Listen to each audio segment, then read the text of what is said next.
and a messenger of Allah. A Muslim must be obedient to his parents. He should be polite and helpful to them.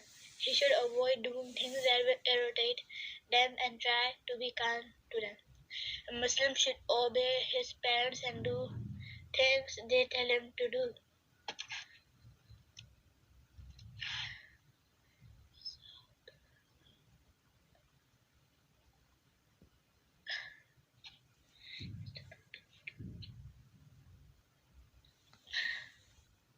If your parents tell you to brush your teeth, to do your homework, to watch yourself, or to bring something from the kitchen, you should quickly do it as you're told.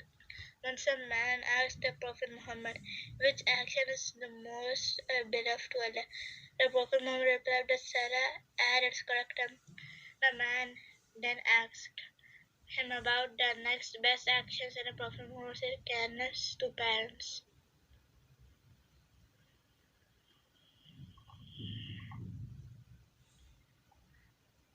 If you're kind to your parents, then they will be happy with you and will love you.